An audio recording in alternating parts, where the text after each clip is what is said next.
Hey, second graders, how are you today?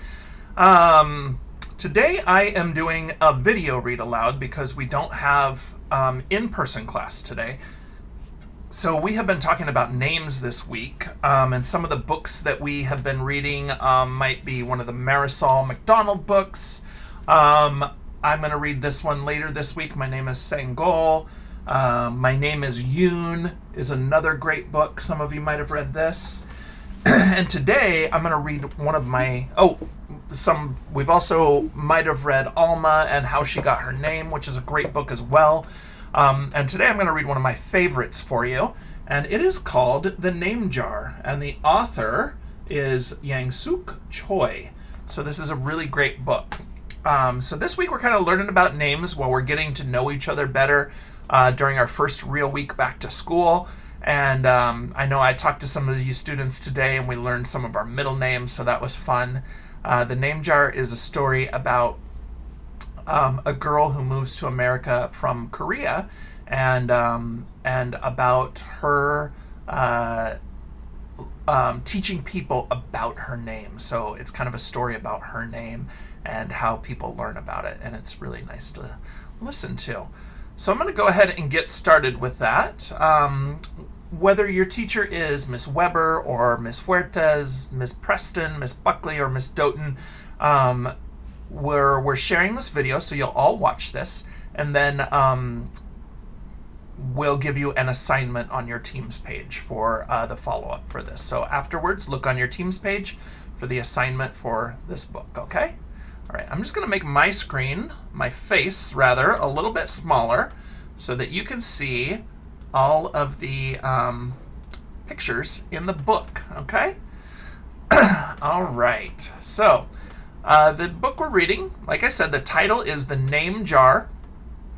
The author is Yang-Suk Choi. On the inside cover, there's lots of names, and this plays a part in the book, but I see names like Wednesday, Hannah, Michelle, Stella, Miranda, Daisy, Sarah, Bella, Dawn, lots of names in there. The Name Jar by Yang-Suk Choi. This is dedicated for Sun-An Lee, my mother, and thanks to Tracy and Michelle. Through the school bus window, Unhei looked out at the strange buildings and houses on the way to her new school. It was her first day, and she was both nervous and excited. She fingered the little block of wood in her pocket and remembered leaving her grandmother at the airport in Korea. Her grandmother had wiped away Unhei's tears and handed her an ink pad and a small red satin pouch. "Your name is inside," she had said. "My name?" Unhei had wondered. Again, she took out the red pouch to look at the wooden block with her name carved in it. As she ran her fingers along the grooves and ridges of the Korean characters, she pictured her grandmother's smile. "Is that thing for show and tell?" a boy asked Unhei, surprising her. Unhei looked up as more kids leaned over. "No, it's mine," Unhei answered, quickly putting the pouch back in her pocket. "Are you new here? What's your name?" a girl asked. "Unhei," said Unhei. "Oh, wait, I'm just noticing. I think I was mispronouncing her name." "Unhei?" the girl asked, scrunching up her face. Unhei? Some kids chanted. No, Unhei corrected. It's spelled Unhei. It's pronounced Unhei. Oh, so I was mispronouncing her name also. So sometimes we have names that are very different sounding in other languages. So if we notice, I pronounced it Unhei because I thought that's how it sounded. But she tells us it's spelled Unhei and it's pronounced Unhei. Or Unhei, excuse me, Unhei. Oh, it's Unhei, the boy said. Like you. You-hey. What about hey you? Just then the bus pulled up to the school and the doors opened. Unhei hurried to get off. You-hey, bye-bye, the kids yelled as she left. Unhei felt herself blush. Have you ever been in a situation where somebody mispronounced your name or maybe couldn't get it quite right? I bet that's how Unhei is feeling right now. Unhei stood in the doorway of her new and noisy classroom.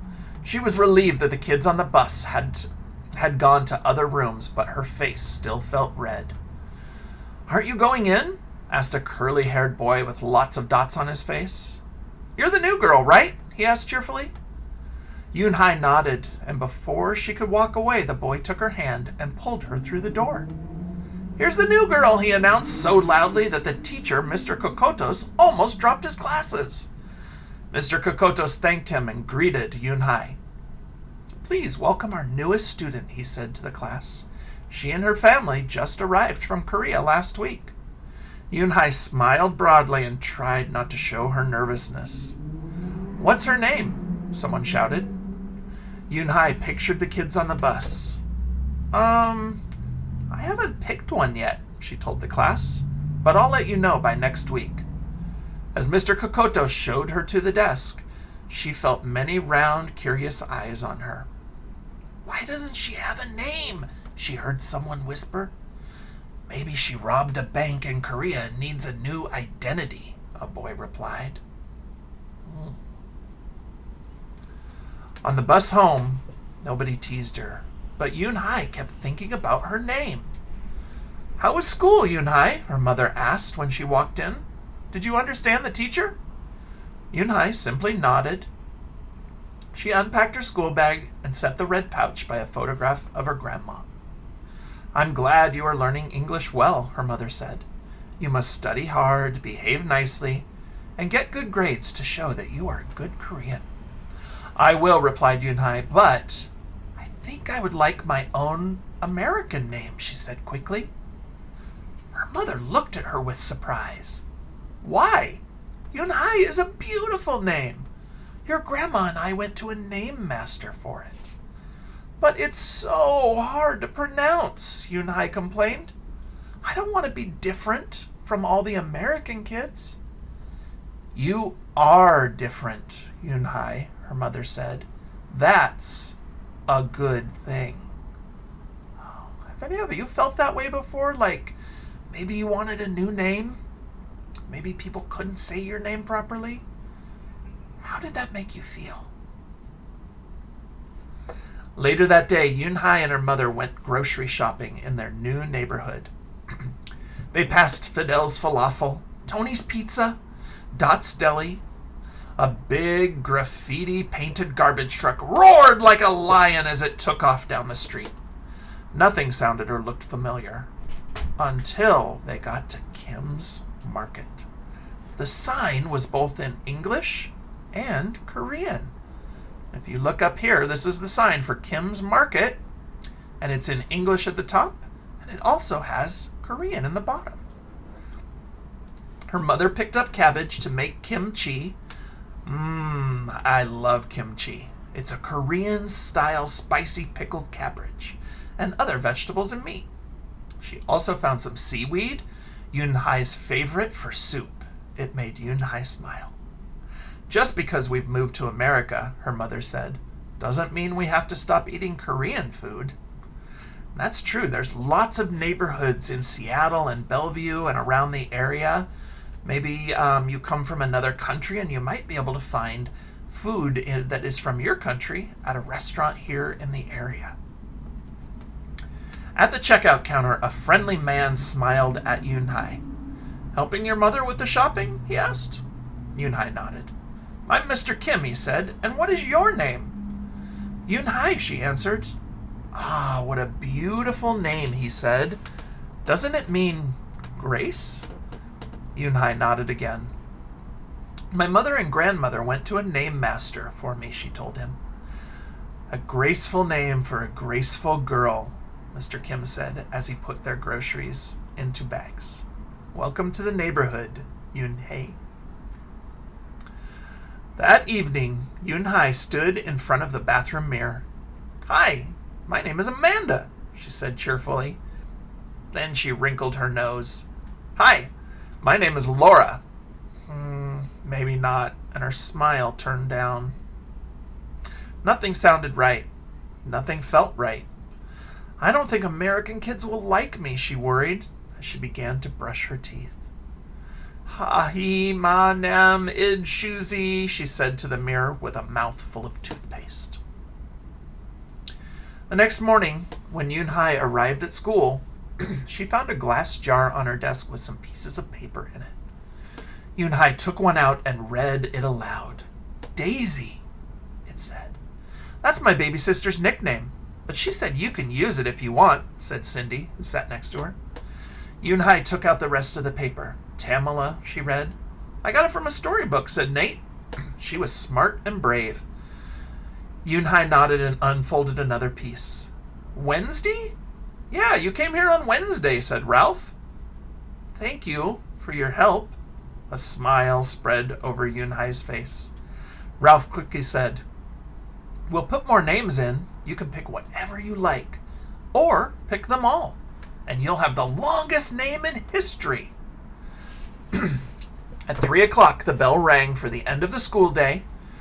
Unhei looked out the window and saw it was sprinkling. It's the same rain, she thought, but in a different place. She watched other kids leaving in groups. "Hey," a familiar voice called out to her. Unhei turned around to see the curly-haired boy again. "I'm Joey," he said. "And you? Don't you have any name?" Unhei thought for a moment. "Well, I can show you," she said, and took out the small red pouch. She pressed the wooden block on the ink pad and then stamped it on a piece of paper. "This is my name stamp," she said. "My grandma gave it to me. In Korea, I can use it as a signature when I open a bank account or write a letter. And whenever I miss my grandma, I use it to fill a piece of paper. Want to try it?" She offered the stamp to Joey, and he carefully inked the stamp and pressed it hard on the paper. The red characters gleamed against the whiteness. "Wow, that's beautiful," Joey said. "Can I keep the paper?" "Sure," Unhei said. And then the two of them shared an umbrella as they walked to the school bus. So if you'll notice, Unhei's name in English, if we go over here, here's what it looks like in English, Unhei. But in Korean, for her name stamp, this is how it's written in Korean. Do any of you have a name that when you write it in a different language, it looks differently? Maybe you could share that with us if you do. Every day, the jar got fuller with more names, and Unhei read them all. She found a few names she liked. Miranda, Stella, Avery. They sounded interesting. "I hope you chose the name I put in," Marco told her at snack time. "I've put in 3 more names," said Ralph. "Madison, Park, and Lex. They're my favorite street names." "Maybe you should just close your eyes and draw a name," Rosie suggested. Ralph frowned. "That's silly. What if she doesn't like the name she draws?" "Well, we didn't get to choose our names when we were born, did we?" Rosie argued. Everyone thought about that. When Unhei got home from school that day, her little brother ran to give her a letter. It was from her grandma. She opened it quickly and it said, "To my Unhei, I hope you're enjoying your new school and new friends. Be sure to help your mother and your little brother. Here the moon is up, but there the sun is up. No matter how far apart we are, no matter how different America is from Korea, you'll always be my Unhei, your grandma forever." Unhei took out the wooden stamp and filled a paper with it. She thought for a long time in front of the bathroom mirror. On Saturday, Unhei walked to Mr. Kim's store. Mr. Kim was helping a customer, but he looked up and greeted her. "Hi, Unhei." "Hello, Mr. Kim," Unhei replied. She felt as if she was back in her old neighborhood in Korea. Hey, said the customer, turning around. It was Joey. Your name's Unhei? He asked her, with his eyes open. Unhei looked quickly at Mr. Kim and then turned to Joey. She nodded slowly. Yes, it's pronounced Unhei, and it means grace, Mr. Kim added. Unhei, Joey said slowly, and this time perfectly. It made Unhei smile. I'll have it ready for you tomorrow, said Mr. Kim to Joey. Thank you, Mr. Kim. See you Monday, Unhei, Joey said to her. He left before she could ask him why he was at the store. I wonder why Joey was at the store. Do you have an idea? On Monday, Unhei came to class early to look at the names one last time. But the jar wasn't on her desk. Instead, there was just a single piece of paper. Paper with a name on it. Unhei slipped it in her pocket. Where's your name jar? Ralph asked as soon as he saw it was gone. I don't know, Unhei said. It wasn't on Mr. Kokoto's desk or on any other desk. And it wasn't on counters or any of the shelves. As other kids arrived, they helped her look. Soon, Mr. Kokotos came in, and Ralph shouted at him. The name jar is gone! The jar with all the names in it! Gone? Mr. Kokotos replied. With a look of concern, he asked Unhei, Did you get a chance to read all the names? Unhei nodded. She took a breath. I'm ready to introduce myself, she said. Oh, Unhei is ready to introduce herself. I wonder what name she chose. What do you think? Unhei wrote her name in both English and Korean on the chalkboard. I liked the beautiful names and funny names you thought of for me, she told the class, but I realized that I like my name best. So I chose it again. Korean names mean something. Unhei means grace. Grace, grace. Unhei, shouted Ralph. Everyone tried to say it. Unhei, Unhei, Unhei. Unhei said her name again slowly and clearly. Unhei. Soon the kids began to say it better, even Mr. Kokotos. They applauded Unhei's choice. I was named after a flower, Rosie whispered to Unhei. Lots of American names have meanings too, Mr. Kokotos reminded everyone. When the class was dismissed, Unhei heard her new friend say goodbye. Bye, Unhei. See you tomorrow. Goodbye, Unhei. Unhei said goodbye and then looked around for Joey. But he was already gone. Unhei, come downstairs, Mother called up to Unhei. Your friend is here. Unhei rushed down to see who she meant. There stood Joey, and in his arms was the name jar. Where did you find it? Asked Unhei breathlessly. Joey looked embarrassed. Well, I took it, but only because I wanted you to keep your own name, and you did. He reached in and pulled out the names. Do you want to keep them, he asked. Thank you. I'll keep them as a souvenir, Unhei said happily. Then she pulled out the piece of paper from her pocket. Did you want this back? Joey grinned. You can keep it. I'll return the name jar to the class. Maybe you could put some Korean nicknames in it for us. Nicknames with good meanings. I could do that, agreed Unhei. I've already got a Korean nickname, Joey said. Mr. Kim helped me choose it. Oh, is that what Joey was doing in Mr. Kim's store? Carefully, Joey pulled out a small silver felt pouch from his pocket. Then he took out a dark wooden stamp with beautiful Korean characters carved sharply into it. He pressed it on the ink pad and then on the piece of paper next to her name. Chinku, read Unhei. That means friend. And Chinku smiled back. So it sounds like Mr. Kim gave Joey a Korean name. Chinku. So it's right here. Chinku. And it means friend because he was Unhei's friend. Wow. What a great story. really liked that story. I'm going to go back to the front cover. I'll make myself a little bit bigger here. So I want you to think about the story and some of the things we talked about in it, and some of the things you learned about Unhei and Joey and names, and how people learn about each other's names, and also how it can be kind of hard to talk about people's, or just to talk and say people's names properly when you might be new or from somewhere else. And just think about those ideas of that we talked about in the story. So I'll tell you my name. You know my last name, is Mr. Erickson, but my first name is Jason. And Jason actually has a meaning just like Unhei's name. So Jason means healer.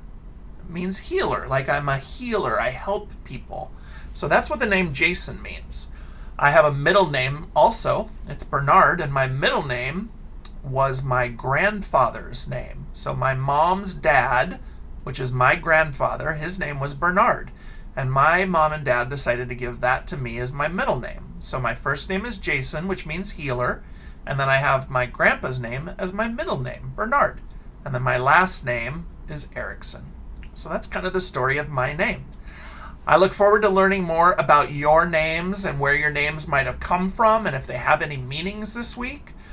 We noticed in the book that Unhei's name, when she wrote it in Korean or stamped it in Korean, it looked different.